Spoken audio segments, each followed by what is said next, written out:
Welcome again to this European Green Party webinar on climate neutrality and transport. I am Oras Tynkkynen. I'm a committee member in the European Green Party and I will be your moderator today. As usual, let's start with the by now quite familiar practical, technical things. Please do keep your mics and cams muted and off at all times. We will be using the Zoom Q&A box or function for submitting questions. So please do make use of that throughout the whole webinar. We will be picking questions and comments from that box later on. You can also use the chat. I believe it is available for the participants, so feel free to use that if you want to have a discussion among yourselves. We'll also try to have a look at the chat, but may not be able to keep track of everything that is going on in there. This webinar is recorded so that it is available afterwards for people who want to come back to it or were not able to make it tonight.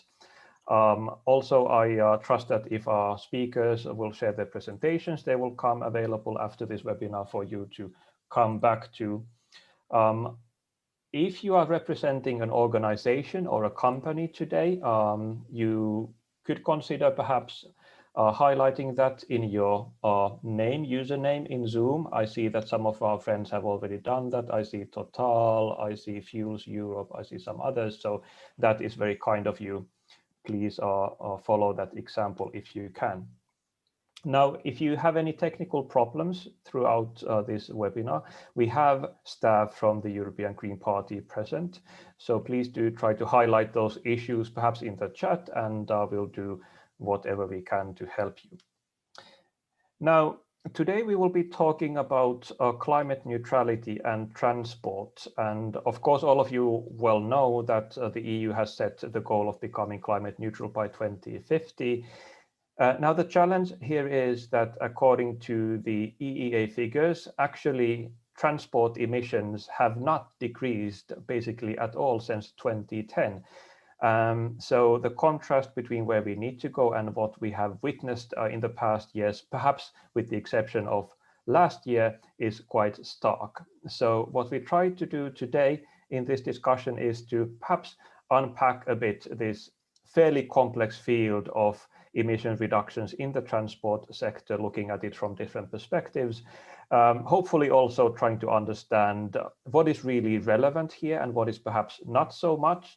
What are the biggest challenges and obstacles? Perhaps what are the trade-offs in getting to climate neutrality in the transport sector? Basically, what does it take to get to climate neutrality, looking specifically at transport? Now, I'm already going to advertise that next month we will be having another webinar focusing this time on agriculture, which is another somewhat tricky sector when it comes to climate neutrality. So if that is of interest to you, then please do join us also at that time. We have a great set of speakers and not a whole lot of time, so hold on to your hats. We will move straight to the speakers, and first off we have Ciarán Vancluysen, who represents POLIS, Cities and Regions for Transport Innovation. She has been working on mobility for, I believe, more than 20 years, which is pretty remarkable. And I understand, Ciarán, that you will focus on this issue specifically from the perspective of urban mobility, and that is, of course, highly interesting and relevant. So, Ciarán, 10 minutes max. Thank you, Oras, and good evening, everyone. I'm representing the POLIS network, which is the European network of cities and regions working together on sustainable urban mobility and urban transport innovation. So why do we need to talk about urban mobility when we talk about climate neutrality? Well, you see here that urban mobility accounts for 40% of all CO2 emissions of road transport and up to 70% of other pollutants from transport. So there really is a challenge here to tackle on the local level in terms of decarbonization. But there are many other challenges as well related to air pollution, related to congestion, and so the need to resolve the traffic jams, as well as to making our streets safer, especially for vulnerable road users. So these issues, decarbonization, improving air quality, modal shift, and improving safety are really steering the urban mobility policies of our cities. If we want to have integrated packages of measures that really tick several goals in one go and address these challenges all at the same time, we need the help of sustainable urban mobility plans, a tool that has been promoted heavily by the European Commission, but also by POLIS, as a way to adopt a long-term and integrated vision for sustainable mobility that also goes beyond political election cycles and really allows you to develop integrated packages of measures and integrated approaches. We see that several of our cities have developed and are implementing these plans and have also set clear targets in terms of modal shift away from the private car, but also clear targets in terms of climate neutrality with time horizons around 2030 up to 2050. Now, at the same time, we have seen that many innovations and new technologies have been coming our way in cities, all at a very fast pace and all at the same time. But the fear of missing out is never a good reason for engaging in these technologies. They need to be a means to an end and not an end in themselves. So they need to come with solutions that help us to address the aforementioned challenges. And that's why the regulation of innovation is also instrumental in a way that we maximize the opportunities brought by the new technologies, but also mitigate possible negative externalities. And that will unavoidably require a combination of carrots and sticks. But this public sector oversight is important to align innovation with public policy goals. Let me focus on a number of measures which I believe will be instrumental in reaching climate neutrality and in addressing the challenges that I mentioned in the transport field and in the urban mobility field in particular. Our cities are engaging a lot in electromobility. Electrification is mentioned also in the Green Deal as an important solution. It's important to look at it from a multimodal perspective. Just replacing dirty cars with clean cars is not going to solve congestion, for example. So we are also prioritizing captive fleets to create that necessary critical mass in terms of having that shift away from polluting cars in cities. We see that our cities are particularly engaging and taking a forerunner role in the field of implementing charging infrastructure, also to overcome this range anxiety and the chicken and egg problem. And for that matter, of course, also a clear cooperation with the energy sector to develop smart grids is instrumental. Another measure, which are measures that more represent the sticks rather than the carrots, link into urban vehicle access regulation. They are politically very sensitive, not very popular with residents or citizens either, but are really important if we want to make a step change and if we want to reduce private cars in our city centers. This ranges from ultra or even low zero emission zones up to congestion charges, parking pricing, traffic regulation schemes, and many more. And we see that they can have tremendous impact and good results, such as is illustrated here by the city of Leuven with their traffic circulation plan. We also really welcome the endeavor of the Brussels region in terms of introducing an intelligent kilometer charge.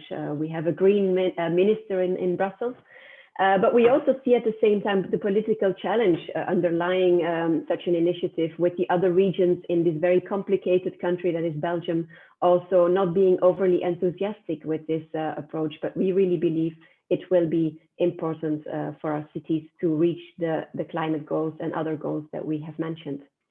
Active travel, not fancy, not technological innovation, but really part of the backbone of any sustainable urban mobility ecosystem together with public transport.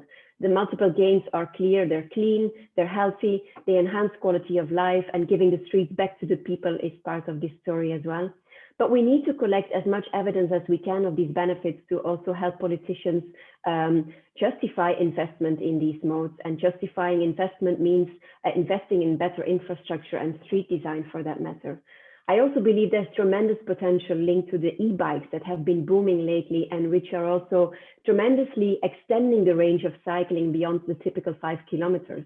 It can really, if it goes hand in hand with infrastructure such as supercycle highways, also become a very important mode in commuter traffic, for example, which is the kind of traffic that is still causing a lot of problems as well in our cities across Europe.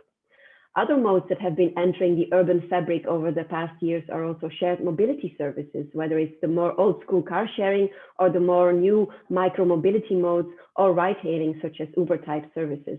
And they all claim their space in the urban environment as well. And that's why it's also very important for cities to more and more become urban space managers as well. They are in charge of urban space. Urban space is scarce and very valuable, therefore, but it's also a very powerful tool. By taking space away from one mode and giving more space to another mode, you can really decide as a public authority which transport modes you want to prioritize. You can also put a price on space, and space polluters should pay accordingly. But you can also more dynamically start to manage the curbside, for example, and give different functions to that curbside depending on the time of the day and the needs of that moment in time, ranging from deliveries, from pickup and drop-off points, food trucks maybe over lunch, or dedicated bus lanes. And to help us dynamically manage the network, intelligent transport systems and digitalization can be very useful support tools as well. And this is also highlighted as an important priority by the European Commission for the future. What is also a benefit of digitalization and, for example, the inherently digital nature of the shared mobility services that I mentioned is that a lot of data is being generated. And this can help public authorities to move towards more data-driven and evidence-based decision-making. For that purpose, data sharing will be instrumental, but it will also be important to get a clearer picture of the actual impact of new mobility services, for example, on the urban mobility ecosystem, to see, for example, whether the modal shift that is brought about is also the modal shift that our cities want and does not undermine, for example, this backbone of public transport and active travel. If we want to move to the next level, which is integration of the different services into one attractive, sustainable mobility offer through mobility as a service, then also this data sharing dimension is very important. If we want to roll out mobility as a service, however, again, this public sector oversight will be important. If you make sure that sustainable mobility goals are at the heart of mass, then indeed it can help to reduce private car use and improve the sustainable mobility offer to users. But if you would go towards a purely commercial mass approach, then maybe those modes that will be prioritized through algorithms are not the ones that are the most sustainable, but are the ones that generate the most revenue. And you already see the monetization of walking happening, for example, a very important variable mode for the public sector, but not generating revenue for the private sector. If you ask for a walking route in Google Maps, it tries to nudge you towards an e-scooter, and that's not the kind of modal shift that our cities are looking for. If we want this digital integration, this can also only happen if we also have physical integration on the ground, meaning that the different modes come together at interchanges, can be easily combined at stations, and you can easily switch between them, not just at stations, but also through multimodal mobility hubs across the city, for example, where different shared modes come together.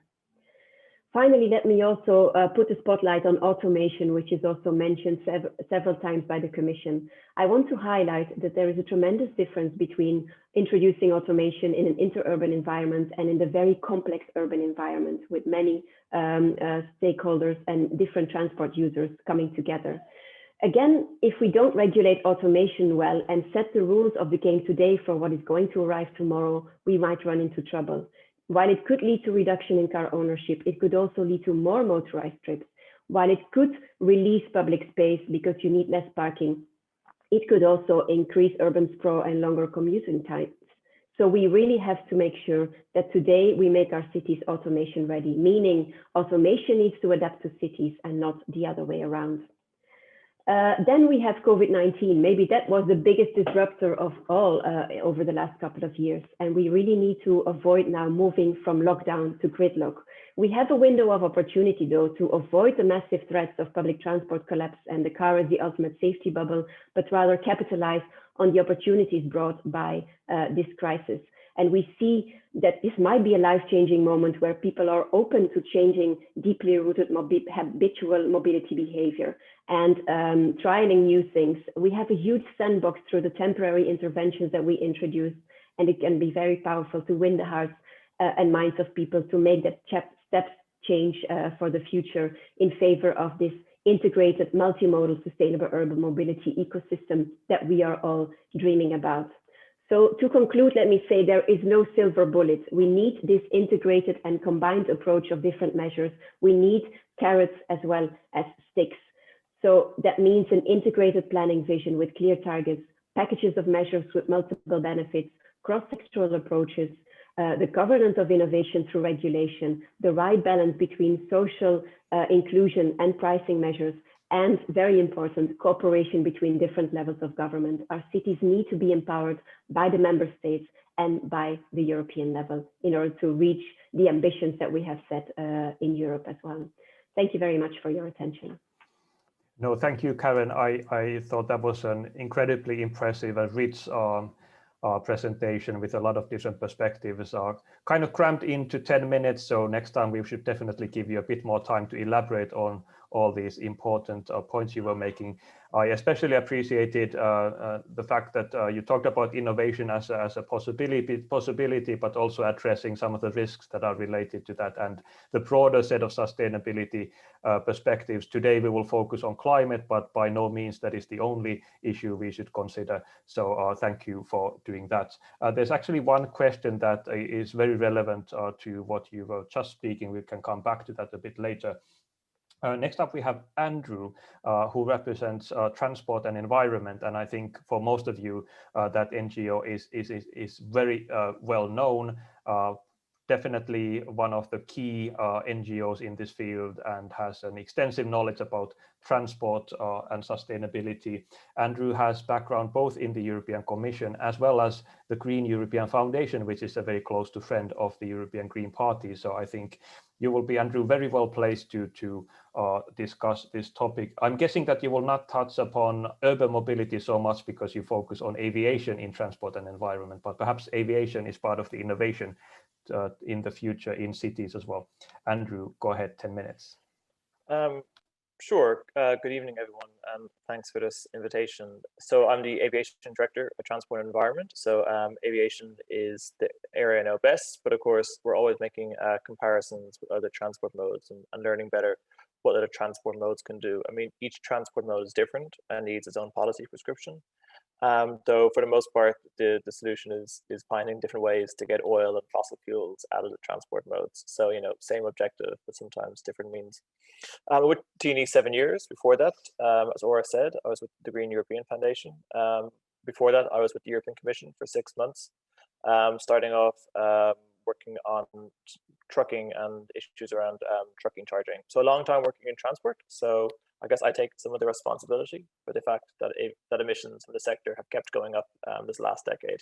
But I think there's reasons to be positive about it. Earlier today, I was speaking at a hearing in the Irish Parliament on the Climate Change Committee in the Irish Parliament, and in particular, how Ireland can reduce its transport emissions. Ciarán might speak a bit more about this, but the Irish Greens are in government. They've made a commitment to reduce emissions by 50% by 2030. And it was a really eye-opening experience to speak to this committee because I came along with all my information about European legislation and European rules and everything's going to happen on fuels and cars. And, you know, okay, these are politicians in the national parliament, so I can kind of get why, you know, their interest was more national, local issues. But it was almost as if the European legislation didn't exist. And so I had a scenario with the MPs and the senators would ask questions to sort of the other speakers about sort of local issues. And I had to kind of find ways to sort of force in the European approach and to remind everyone that when you walk into a car dealership, or when you get on a bus, or when you go into a forecourt and refill your car, the type of cars that are for sale, the type of fuels that are for sale are all influenced by European legislation. So if we're going to try and influence transport emissions, it's super important we know what European legislation can do. And in particular, it's very important to know what European legislation can do that's good and that's bad, because I could give you good examples of European legislation that has been quite important in a good way. I think some of the work on car standards have been good, most recently in driving an uptake of electric vehicles. I think European legislation can be quite powerful on regulating batteries and making batteries more sustainable. European legislation can also fail in many respects. And I think some of the European legislation around biofuels has failed in many respects. But it's important that at national level, we know what Europe can do for us. We need a lot more knowledge about what the different transport modes are responsible for in terms of emissions and what the different options are. I see a comment from a question from Jonathan Essex around what's the share of reductions from shift, what's the share of reductions from innovation. There is no one answer. It will vary from member state to member state, depending on that member state. Some member states like Ireland will have more aviation emissions. Ireland has a very dispersed population, so it will be quite hard to get it into public transport. But I think if we're going to advocate for the right measures, and if we're to advocate for emission reductions over the next 10 years, we need to know ourselves what emission reductions are possible. And to give an example of this, so as I said, I work on the aviation area at T&E. You would think, therefore, I would spend all my days promoting rail, and I'd be trying to get as much shift to rail as possible. The reality is we've looked at the numbers, and there's not that many aviation emissions coming from short haul flights. An Amsterdam-Paris flight is, absurd, and it should end. But last year, 6% of flights were responsible for 50% of aviation emissions. The problem in aviation is long haul. 85% of emissions come from flights over 1,100 kilometers. Europe should have a better rail connection. It should be cheaper. It should be more accessible. It should be expanded, but it's not the solution to aviation. And I think, one of the frustrations I had at the hearing today was this discussion, well, let's put all the freight we have onto rail and that will solve the problem of freight emissions. Well, we've looked at this extensively. 18% of freight is carried by rail at present. On a good day, we can get to 23%. We do have a 10-year period where we need to halve emissions. That does influence what's achievable and what we need to focus on. And then I would say, again, in today's hearing, I had to sort of bring up aviation myself. Very few people mentioned it. A lot of national climate laws, a lot of national climate targets don't mention international shipping or international aviation emissions. For Ireland, they are 20% of our transport emissions. They're big sectors. In many cases, they're growing sectors. We do have solutions to how to decarbonize aviation, but if we don't include them in our targets now, that's going to be problematic. For what's happening in the European level, I think there's 3 points I'd make on this, and they're all related to the SSMS. So last December, Europe unveiled its Smart Sustainable Mobility Strategy. And it was quite clarifying in what we need to do. We need to reduce oil, we need to shift to better, and we need to improve pricing. So on reducing oil in the sector, I mean, that is the end goal, at the risk of stating the obvious. We are trying to get oil out of the transport sector. And, there's obviously some people who are involved in the energy sector and who might be interested in what the futures are for those companies. Well, those companies need to either shift to producing the green electricity to power a low carbon transport system, or they need to get out of the way. And the next 12 to 18 months will be quite decisive in whether we've turned a corner on the role of oil in the transport sector for 2 reasons. The first is we'll know how we bounce back from COVID. And will we do so in a way which is sustainable? Will we continue to, introduce some of the limitations on cars in cities, some of the bike lanes here in Brussels? Will we continue to fly less? And this is a question particularly for, big corporations who used to fly people business class around the globe for conferences. Maybe less of a question for people who would take an annual family holiday. When it comes to aviation emissions, it was a small minority who were doing a lot of the flying. And if COVID can kind of rein in that small minority who are doing all the flying, we really will have turned our back on the role of oil and transport, because the oil sector is really relying on the aviation sector as sort of its pension fund to keep it going. We need to shift to better. We need to make sure Europe is supporting member states shifting to better. Right now, transport emissions are in Europe's effort sharing regulation, which puts binding targets on member states for the transport, building, and agriculture and waste sector. There's some discussion around maybe replacing them or weakening them. And if we do that, there'll be less of an incentive for cities and countries to shift to lower transport. And then in terms of pricing, the Smart and Sustainable Mobility Strategy also talks about pricing. And it's important we get pricing right, because transport is a service for many people. And when we start introducing pricing for transport, we need to make sure we do so in a way which is socially equitable. And there's some discussion around expanding emissions trading scheme to cover road transport, which could increase the price for low-income people who have no option but to drive to work, because in some member states, the public transport system isn't there yet. we need to make sure that if we talk about pricing for road, that we talk about pricing for aviation, because we can't have a European Commission and an EU that is sort of all out on increasing the price of driving, but leaves flying tax-free, which is currently the case. So I think there's a lot of potential and opportunity in the next 12 to 18 months. I think there's a lot we can achieve at European level. I hope what's happening and being discussed at European level can also be discussed at national level. And I hope this COVID-19 crisis is a turning point for the consumption of oil in our transport sector. Thank you.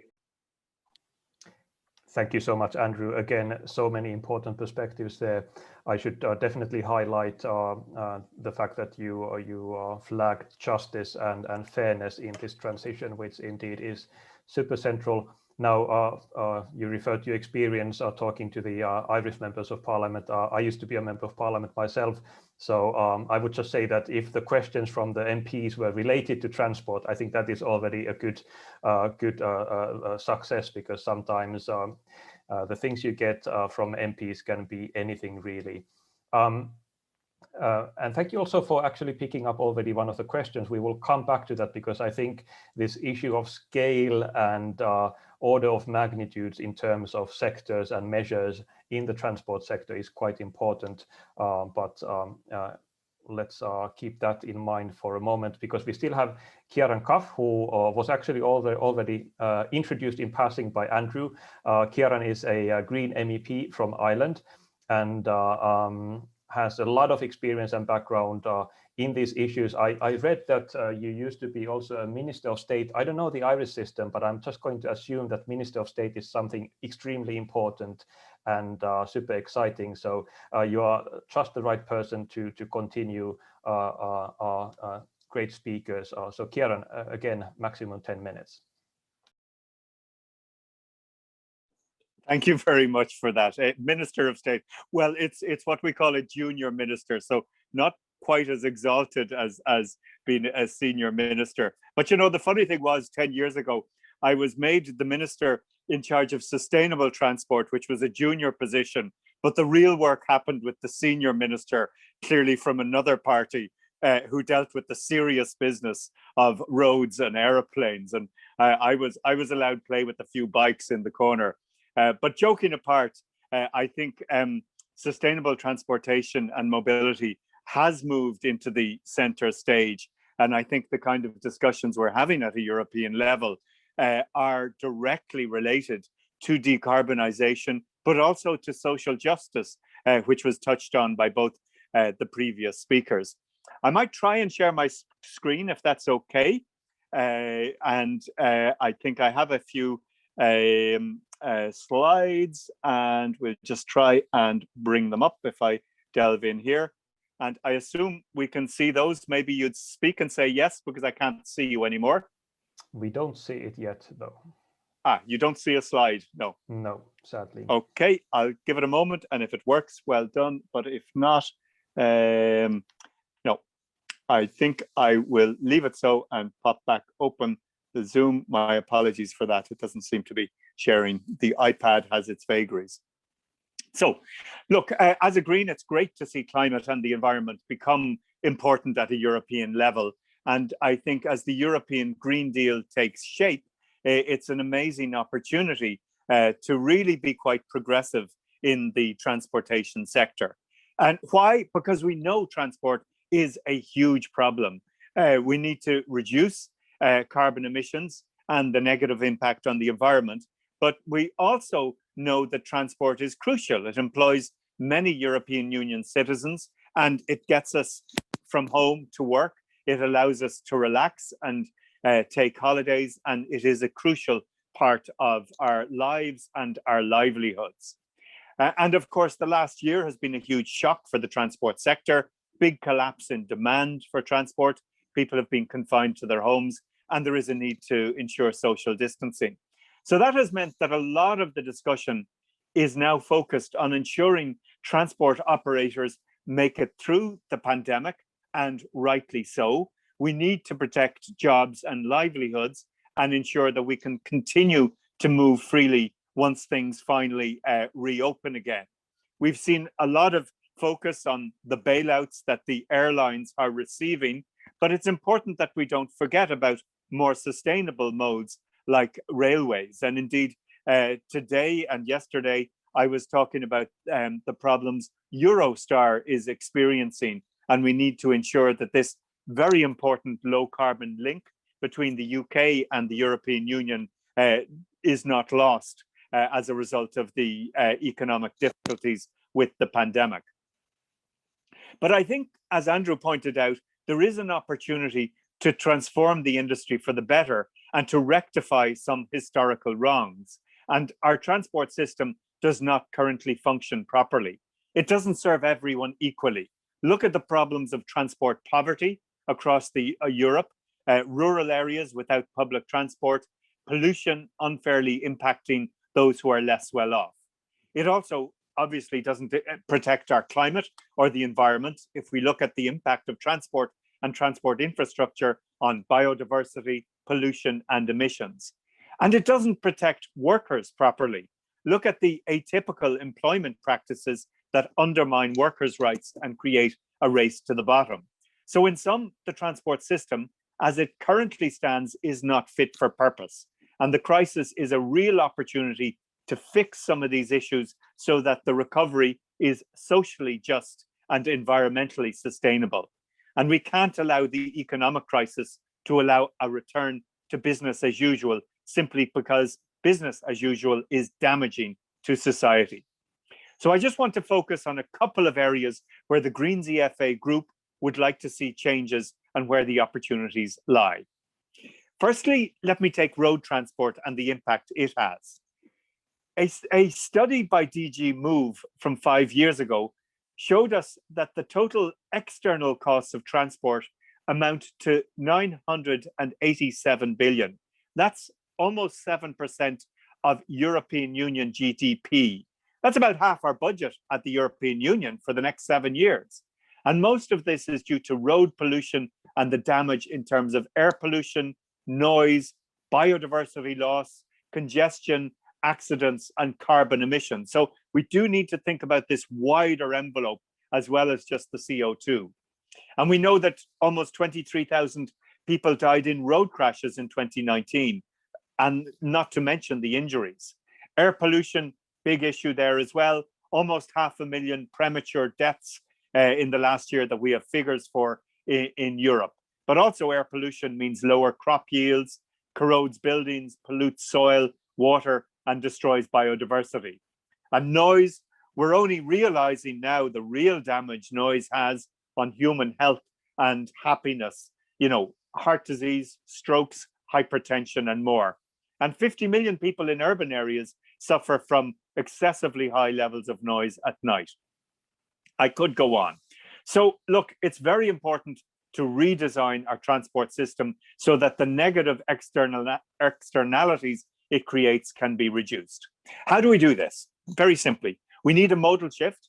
At the moment, too many people and goods are traveling by road. We need to move away from private vehicles and take goods away from polluting heavy goods vehicles and onto sustainable transport modes. Public transport, very important. Rail, active mobility, as Ciarán talked about. I could talk for hours about that, but time is tight. But the past year, while terrible in so many ways, it also led to a boom in cycling and walking across Europe. Less cars, air and noise pollution as a result. You could hear birdsong in the center of our cities. It was an extraordinary time in the first lockdown. And I think there is an opportunity here to improve the livability of our towns and cities and to redesign our transport system. So we need both a carrot and a stick approach. 2021 is the European Year of Rail, and that should signal a commitment by the EU and member states to increase investment, rollout, and use of rail. Funds such as the Connecting Europe facility, the Recovery and Resilience facility need to prioritize investment in sustainable transport modes. And I'm pleased that the Recovery and Resilience funding, 37% of that has to be spent on climate action. So that's positive. And we can use these funds to purchase new rolling stock, retrofit what we already have, promote electrification, tackle the missing links and cross-border bottlenecks, and ensure that cycle lanes, the temporary ones built over the last year, become permanent and are expanded. So there's a lot that we can do on that front. But also we need to reduce demand for road transport and aviation, because emissions have been growing there in recent years. So we have to continue to invest in sustainable alternative fuels, but we can't replace all internal combustion engines with electric vehicles. We can't simply change 1 million engines and put in 1 million electric motors. We have to reduce the need to travel. And we have to consider the well-to-wheel emissions. Andrew knows all about this. We have to think about the environmental consequences of mining lithium, the congestion that even electric vehicles produce, and the accidents. So we need to shift to electrification, but also shift mode. And yes, we have the Alternative Fuels Infrastructure Directive coming up, but we have to be very careful just with the first and second generation of biofuels, that we don't replace one thing that does damage with another type of fuel that does damage as well. And the Commission's Smart and Sustainable Mobility Strategy does set out a vision, but there is some disappointment. It doesn't say we'll be carbon free by 2050, but it does say that collective travel under 500 kilometers will be sustainable by 2030. That's ambitious, but it's not enough. I think we need a de facto ban on the internal combustion by 2030. Many countries are doing that.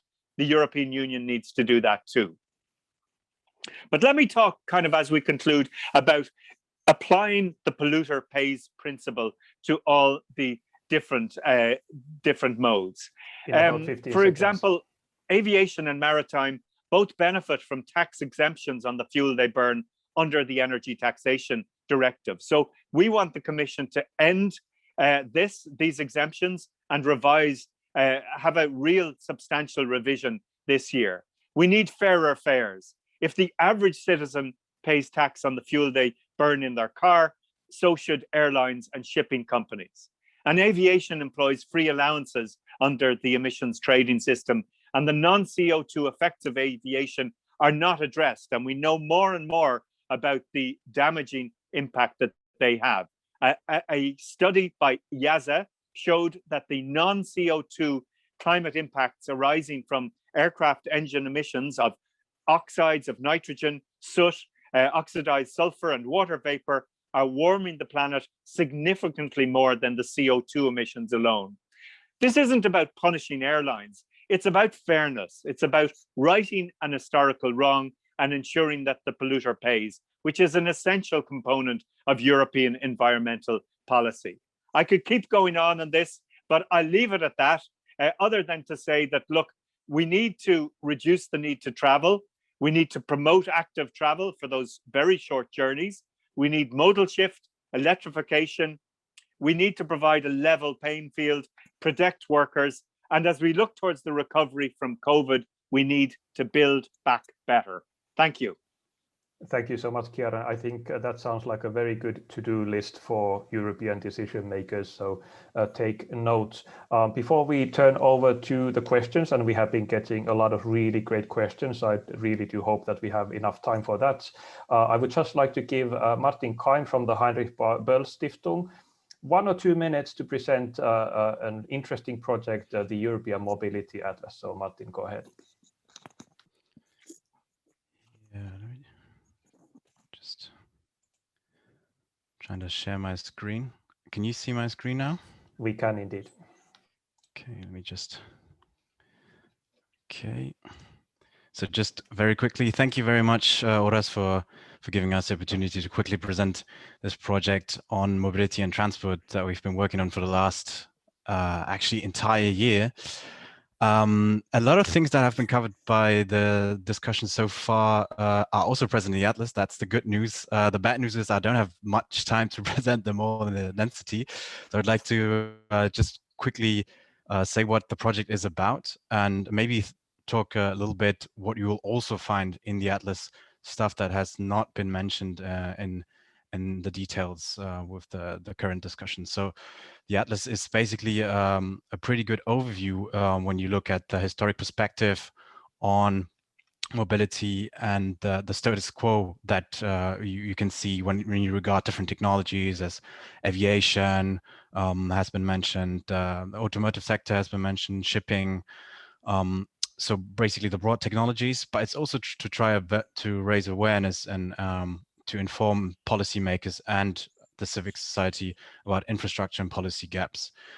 So as you can see on this slide, the atlas is actually consisting of two different products, which is the publication itself, and then a folding map that will be in a format so you can pin it on your wall, which is showing basically sustainable mobility projects. So just a couple of examples to show you what it looks like. As it has been mentioned, railways is one of the things we think is very important for the way forward regarding sustainable mobility, and so we have several chapters covering this topic, covering the challenges linked to cross-border gaps, the challenges to different systems of electrification.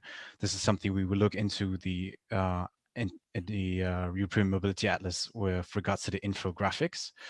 Another one is cycling. Cycling is covered in at least 3 articles explicitly. So you'll also find out something about cargo bikes, for instance, but also, and that's what I wanted to show you is the example of how we would like to use the Atlas as a tool to provide best practice examples. And in this map, you can actually see Copenhagen as a best practice example for cycling, and providing a necessary funding for infrastructure being key to the change in sustainable mobility. Next would be digitalization. It's also been talked about quite a lot by the first speaker, Ciarán, so I won't go into that one, but it's also something we would actually promote as one of the 3 key pillars for our suggestions regarding the way forward for sustainable mobility. So thank you, Martin. This seems like a great resource. Sadly, we have so little time. Exactly. So thank you for the introduction, and I encourage everyone to have a look at the Mobility Atlas. We have provided the links in the chat. Perfect. I was going to say I'm going to show the links in the chat, but if you have done so already, perfect. That's perfect. Thank you very much. Thank you. Excellent. So we still have a couple of minutes, and I really want to get to some of the questions we have been getting.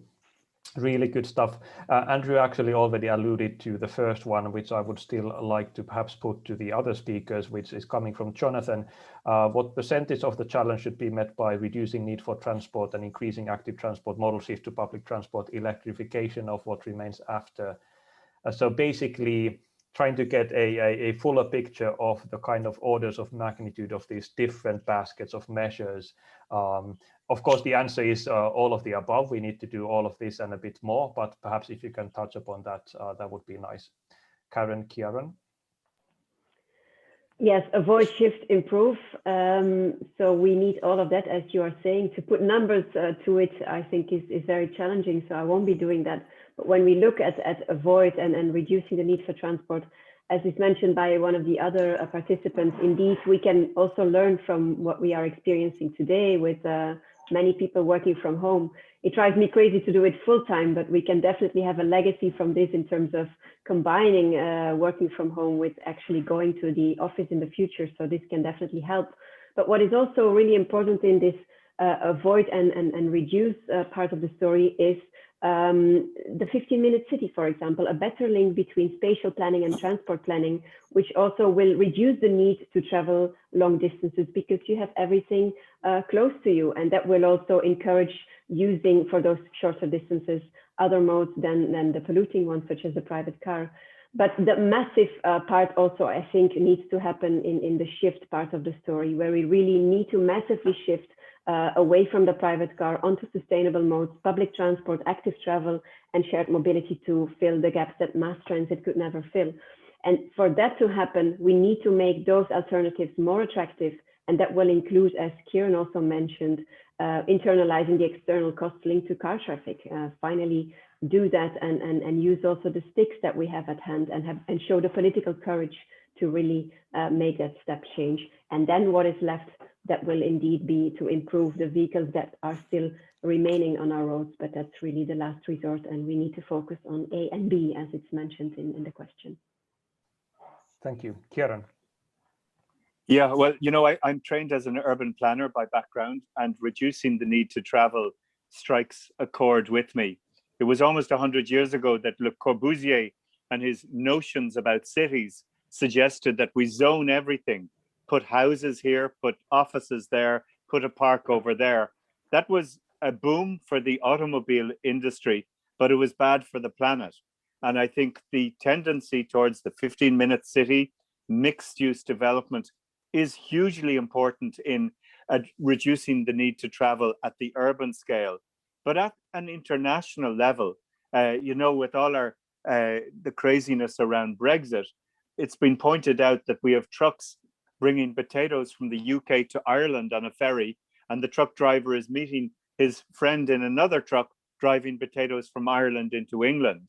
And I think we do have to look quite carefully about this enormous amount of freight travel around Europe and look at how we can reduce the need for goods to be shoved from one end of Europe to the other. And I think we have to, I know it's anathema when we talk about the single market, but I do think we have to find a mechanism through carbon pricing or other needs to reduce that need to travel.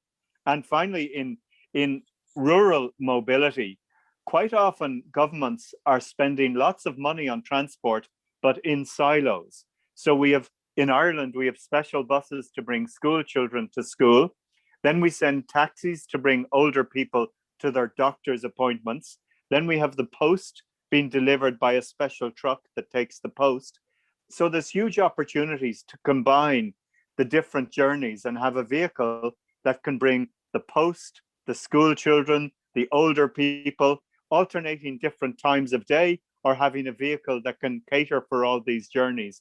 And there's potentially a huge carbon saving and cost saving by thinking carefully about mobility in rural, but also in urban areas. Thank you, Ciarán. Andrew, if you want to come in, you can also do that later, but as you already responded to this question earlier, I'm going to skip you for now and perhaps just highlight one set of questions coming from an old friend, Mikael Ostrom. Basically, if I was listening to you correctly, none of you really highlighted biofuels a whole lot. So I wonder if you can discuss the role of biofuels, if any, in reducing transport emissions from your perspective. How about Andrew? Yes, go ahead. Yeah, I'm happy to take that question. Biofuels have no role to play in decarbonizing transport. I'll be blunt about it. There's a few reasons for this. Firstly, the internal combustion engine itself is an incredibly inefficient way to power a car. You lose about 70% of the energy you put into a car when it's an internal combustion engine. So as a result, one football field full of biofuels will fuel 2.4 cars for a year. One football field full of solar panels will fuel 260 cars. It's just not a particularly efficient way. Now, over the years in Brussels, we've been trying to make biofuels work, and we've been trying to basically scour the world for where there's good biofuels. Ireland blends in, as other member states do, blends in biofuels, advanced biodiesel, and bioethanol. We import biofuels from 58 different countries. And that importation has impacts on those countries, on the forestry policy, on the biodiversity, on food security in those countries. 1/3 of our ethanol comes from China. We import palm oil mill effluent from parts of Asia, countries which are using this land and which are using these oils for themselves. But what we've convinced ourselves is that these biofuels have some benefits for the climate. In reality, those benefits have always been overstated. And that's quite challenging because we will have the internal combustion engine for some time in the future because it is taking time for EVs to be ramped up. It's 10% of sales, 15% of sales in Europe last year.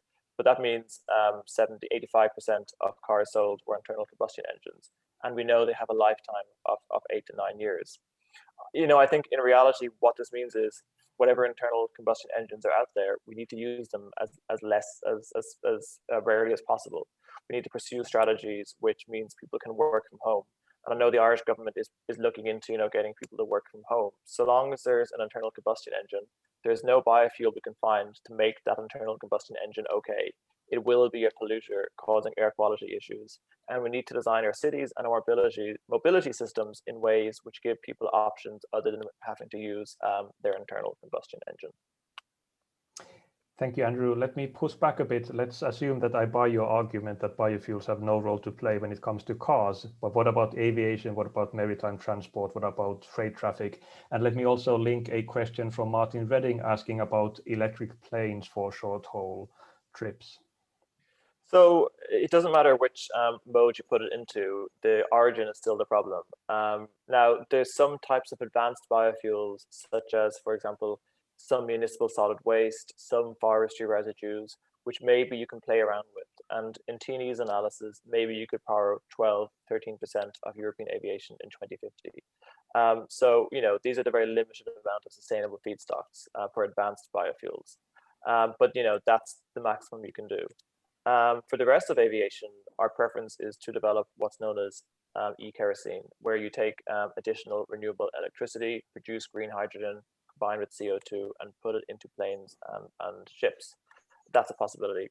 That's a better option than electric aircraft because batteries are very hard to fly in the air. It's one thing to put batteries on wheels, that works okay, but the battery weight is such that it's quite hard to get it airborne. And aircraft work a lot by the ability that they burn kerosene, so therefore they get lighter. So the physics don't really stand up for electric aircraft. Maybe in some small routes, isolated regions where it's difficult to put down train lines or roads. But ultimately, what we have in abundant supply or potentially abundant supply is renewable electricity. We don't have land in abundance, which mitigates against crops. We have renewable electricity potentially in abundance. So the strategy is to get renewables into transport as much as possible. Direct electrification where that's possible, and where it's not possible, indirectly through producing e-fuels such as e-kerosene. Thank you, Andrew. Ciarán, biofuels, any takers? Yeah, I'm not a fan. I remember being in a room perhaps 20 years ago with Commissioner Stavros Dimas, and he was evangelical about second generation biofuels that were going to be much better than the first generation. Well, I think the lesson we've learned is that biofuels, as Andrew pointed out, they consume a huge amount of land. And I think it is really a dead end apart from a limited stocks that Andrew referred to of offcuts from the timber industry. I think electrification is really going to help us much more. And Andrew also talked about the hydrogen possibilities. Though, look, anything you fly is enormously energy intensive. And I think ultimately we just have to think long and hard about what type of flying we need. And, we have to move the public conversation around that. We have to point out that a 20 euro weekend away to Prague, it's not good for the planet. It's not good for Prague. It's not good for you. We have to focus on spending more time in the countries that we live in. We have to think very hard about any reason for aviation, and particularly long distance aviation. Thank you. Let me pick something from Bobby Lambert. He's making the point about access versus transport. So should we not start kind of rethinking this whole mobility, not focusing too much on whether you have this type of a car or that type of a car, and rather think about it in more broad terms, in terms of perhaps access and utility rather than the act of transport? I think, Karen, that might be something you could perhaps address.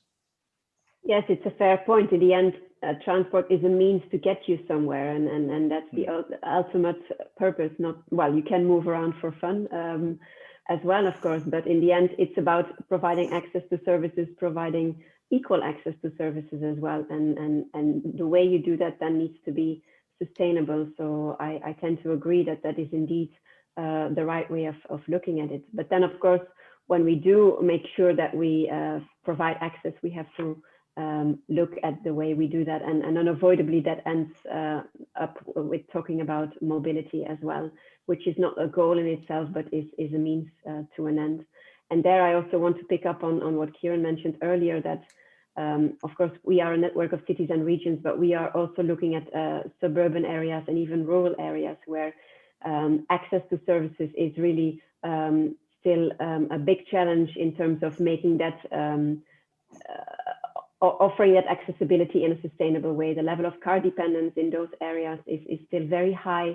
And when we talk about the potential of new mobility services, for example, I think there is a really big gap to fill in terms of providing those as well in suburban areas. They tend to go to the city centers, which are commercially interesting, but the bigger gaps to address in that respect is in suburbia, because there is a lot of good public transport availability already in urban cores, but in those areas actually mass transit is very often too costly or not efficient, and that's where we should also be deploying shared mobility services to a larger extent, and that will require new types of public-private partnerships and new business models, I think, and even subsidies if we see that those services can help us to reach our goals in terms of providing equal access to everyone in a sustainable way. Thank you, Karen. Ciarán, I trust that you want to address this question as well. Let me also invite you to talk a bit about a couple of other questions which I think could be interesting, which is about pricing specifically. There is a question about ETS and transport that was alluded to a couple of times before, whether ETS revenues could be used to address the challenges of low-income citizens. There's another question about the polluter pays principle, which sounds nice, but what if that is going to disproportionately affect low-income people and communities? And then finally, one more pricing related question was related to aviation. Would it be possible to decide in the EU that it should be allowed to add tax on international air tickets? That is VAT, I believe. So, Ciarán, that's a bit of stuff for you to address, perhaps. Yeah, I think it would be hard to get unanimity at a European Union level on the aviation taxes, but there's nothing to stop bilateral agreements between member states, and we're already seeing that happen. I talk a lot to my colleagues within my political group. Sweden has had significant taxation on aviation and a carbon tax for many years, and they use some of those revenues to support other transport modes. And even though their carbon tax is quite high, they use it to subsidize those who live in rural areas and who have to make long journeys by car. So I think there is considerable scope to think about how to use revenues to tackle issues of equity. I agree completely with the issue around accessibility. It's accessibility that we need, not transport. I remember saying that 20 years ago, and for some people it's still a moment of insight into the transport conundrum, that we don't need more transport, we need more access. And often the access that one group has impacts on the access of others. The car was predicated on freedom. And if you're the driver, it gives you freedom. Well, sometimes the freedom to be stuck in traffic, but for children, it restricts their freedom. For people living in our inner cities, it causes pollution and health impacts on them. So I think those externalities absolutely need to be considered in the discussion that we have. Can the ETS be used for cross subsidies? My understanding is it can, and Andrew and Karen would have greater expertise on these issues. I'd be interested in what they have to say. The way I love to look at transport and accessibility is starting off with the most vulnerable in society: older people, younger people, people with a disability, and think about whether a change in the transport model, how it will impact on them. And if it's positive on the more vulnerable, then it's probably a good thing and good for the planet as well. I'll leave it at that. Thank you very much. We are running a bit out of time, so I would just give perhaps 30 to 60 seconds to both Andrew and Karen to conclude, and then I'll say a couple of words. Andrew, go ahead. Not so much to add to what Ciarán says. Yes, there's ways to make ETS fair in terms of how we use the pricing. I think just in terms of why we need to tax aviation, it's because we need the European Green Deal to be fair and to be seen to be fair. And the European Green Deal is going to do some pretty radical things to parts of the economy. It's going to force German car manufacturers and German car workers to change jobs. It's going to change how people farm. It's going to change the kind of homes people live in and what they eat. And if at the end of this process, we're left with a scenario where aviation doesn't even pay its tax, I think there's a huge element of unfairness in that. And I think something we've learned both from the Gilets jaunes and also from COVID-19 is how strongly the sense of fairness is embedded kind of in the human psyche and the human society. And once we see elements of unfairness, once we see one sector getting such an easy pass, things kind of fall apart pretty quickly. So, it needs to be a huge priority. And for a country like Ireland, which, sees aviation as so important, Ireland also needs to step up to the plate and support that kind of taxation. Thank you. Karen. Yes, not so much on ETS, but on the importance indeed of pricing measures and the revenue to be used to invest in sustainable urban mobility and good alternatives. This is really instrumental to also offer valuable alternatives to the private car. And then when it comes to pricing versus social inclusion or transport poverty, it's very often mentioned as an argument that it would harm those which are already the most vulnerable in cities. But actually, I think it would rather protect them, because it's very often people who don't have a car themselves that are living in city centers, so are experiencing all the negative impacts from car traffic in city centers. So by pricing that car travel, we would actually be protecting the most vulnerable living in our urban cores. So there doesn't have to be a dichotomy between social inclusion and pricing measures. For sure not if we use that income indeed to invest in the sustainable alternatives. Thank you so much, Karen, Ciarán, Andrew. Excellent presentations, excellent answers. I will also answer one question myself, which is coming from Linda. Will Greens push for more night trains across Europe? Yes, we will. Very much appreciated, especially by myself, because I commute between Tampere and Brussels over land, and I take night trains all the time. Thank you for your patience and understanding for the sloppy moderator allowing this to go over time. 4 minutes. I will just say one thing, which is about the climate neutrality and agriculture webinar that is going to take place March 18th at the same time, that is 18 Central European time. So please do join us if agriculture is of interest to you. Now, thank you to all of you. We will share the materials and the recording after this, and let's work for sustainable transport. Thank you. Thank you very much. Thank you.